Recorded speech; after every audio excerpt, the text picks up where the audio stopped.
Here are the 10 most crucial hiking tips that I've learned over the years. On most backpacks, you'll be able to regulate the distance between the point where the shoulder straps attach to the backpack and the middle of the hip belt. For example, on this backpack, the shoulder straps are attached with Velcro over here, and I can just pull it higher if I want to, or I can pull it down lower. If the torso length is adjusted too short, like it is right now, then the shoulder straps kind of dig into my shoulders and I will surely have shoulder pain in the evening. But if the torso length is adjusted too high, like it is right now, then the whole weight of the backpack kind of leans towards the back and the whole backpack feels kind of loose, which will also cause shoulder pain. Ideally, you want the load lifters to be sitting something like this at a downwards angle, where the attachment point to the backpack is slightly higher than the attachment point to the shoulder straps. Another thing to watch out for is that there shouldn't be any gaps behind here.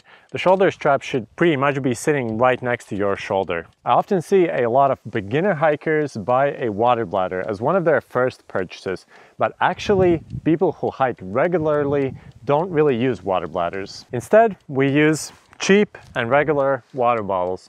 They're much lighter, they're easier to refill, and you can replace them very easily pretty much anywhere. And the best part about them is that they don't add any weight to your pack. Now, of course, if you want to take a sip, you'll have to take off your backpack to get access to water. But you'll be doing that anyway every 30 to 60 minutes to have a break. So it doesn't really matter whether you have a water bladder or a regular water bottle. Don't take shortcuts in the mountains. Sometimes when looking at a map, it may seem obvious that it would be easier to take a shortcut because the distance would be shorter. I've done this countless times myself, and I can tell you that it basically never ends well. If there already isn't a trail connecting 2 points in the mountains, then most likely it isn't there for a reason. Usually I end up navigating steep cliffs, going through rivers, or walking through overgrown forests, and I pretty much always regret taking the shortcut. So don't be like me and don't do it. A lot of people, including me, like to combine road trips with day hiking. In this case, having a power station is really beneficial because it allows you to charge up all of your devices and even sneak in some work on your laptop without going back to the city to recharge all of it. EagerTech was nice enough to send me their power station, the Plume 300, a few months ago, and I've been basically testing it ever since. It has an AC outlet, 2 USB ports, and 2 Type-C ports. It also has a 260 watt-hour battery capacity, which allows me to charge up my phone roughly 15 times or do additional 8 hours of work on my laptop. This allows me to easily stay in my car for at least a few nights. And when I run out of battery, I can just go to a cafe or recharge it while driving my car. But the best part about it is that it is really small and lightweight. When compared to a more popular option like the Jackery 300, it's roughly 30% lighter, weighing at 2 kilograms, and it's also only 1/3 of the size. Over the last 2 months, I've been using it quite a lot, and everything seems to work perfectly. So if you're looking for a small and lightweight power station, then this thing is a really good option. I've linked out to it down in the video description. But now let's get back to the video. Prepare for the weather. But beyond just checking the weather forecast, you also have to learn how to deal with unpredictable bad weather. For example, to keep all of your gear dry, put it all in a big trash bag and put it inside the backpack, and it will keep your gear dry. Always do summits and high altitude mountain passes early in the morning to avoid thunderstorms, because thunderstorms usually happen at around 2 to 4 p.m. And if you do get caught in one, don't hide under exposed trees and exposed rocks, because lightning is most likely to hit right there. Instead, look for a small forest or a bunch of trees that are next to each other, or a boulder field or something similar that's lower in the valley, and get as low as you can before the lightning starts. Don't rely on just dry sacks and rain gear to keep all of your electronics dry. Instead, put them in Ziploc bags, which will act as a backup. When I just started out hiking, I left my phone inside the pocket of this rain jacket, which supposedly is waterproof.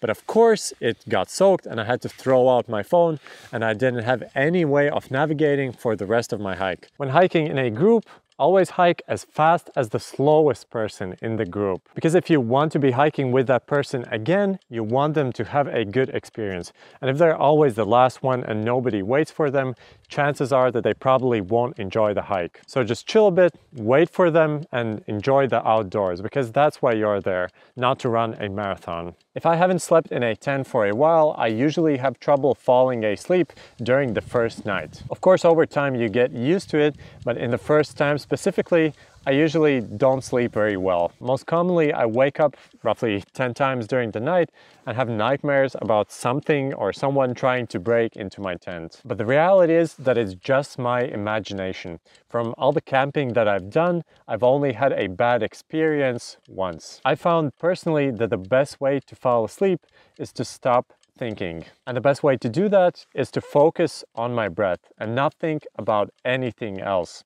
Doing this, I usually fall asleep within 5 to 10 minutes. So next time you're having trouble falling asleep in a tent, try this method and see if it also works for you. If you attach something heavy to the top or the middle part of your backpack, like a tent, a sleeping mat, or a sleeping pad, then it basically pulls the weight away from your shoulders and it causes a lot of strain and results in shoulder pain. If you're running out of space, like I am right now, you can attach something lightweight to the bottom of the pack. For example, a foam sleeping mat. It isn't as bad because it distributes some of the weight around your hips, which isn't as bad. But ideally, you want to keep all of the heaviest items inside the pack and preferably closer to your back. Figure out if you really do need trekking poles. They're kind of a controversial subject in the hiking world. Some people say that you can't hike without them, and others say that they're basically a waste of your money. So here's my own take on them. If you'll be hiking in the mountains, if you have problems with your knee, or if you'll be hiking in mud or in other technically difficult terrain, then you do need trekking poles. But if you'll be hiking on easier flat trails, for example, like this forest over here, then you probably don't need to buy trekking poles. As for the trekking poles themselves, you definitely don't want to buy expensive ones at first. You can just buy cheaper ones and then find out if you like using trekking poles or not. When I just started out, my feet were pretty much always cold when hiking in winter, regardless of how many layers of socks I wore. But that changed when I bought insulated hiking boots.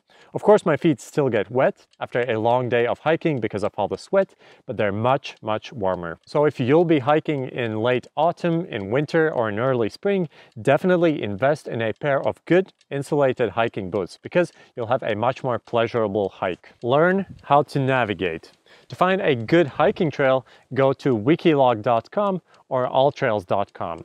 Both of these websites contain hundreds of thousands of very good hiking trails. The only difference is that Wikilog is more popular here in Europe, so it has much more trails to choose from over here, but AllTrails is much more popular in North America. If you go to either of these websites from your PC, you can choose a trail that you want to hike and then download the .gpx file for free once you log into your free account. Then you need to go to your phone and download an app called Gaia GPS or Locus Maps for actually navigating the trail. I would recommend either of these two apps because they're both free, they work offline, and they have very good maps to navigate. You basically need to download the .gpx file from your PC, then send it to your phone and upload it to the app. But before you set off, you need to make sure that you'll be able to navigate offline because you maybe won't have any internet there. The way it works on the free version of either of these apps is that you have to zoom in to the trail that you'll be hiking and it will automatically download in the cache of your phone the data from the map. You can check that it works by turning on airplane mode on your phone and then checking if all the data from the maps have been downloaded. The GPS on your phone should still work if there's no internet or cell reception. And that's basically it. Now you're all set to go out hiking if there's no internet. If you know of any other important hiking tips, please write them down in the video comments because it will help other people who are just starting out. Thanks for watching and I'll see you next time. Bye!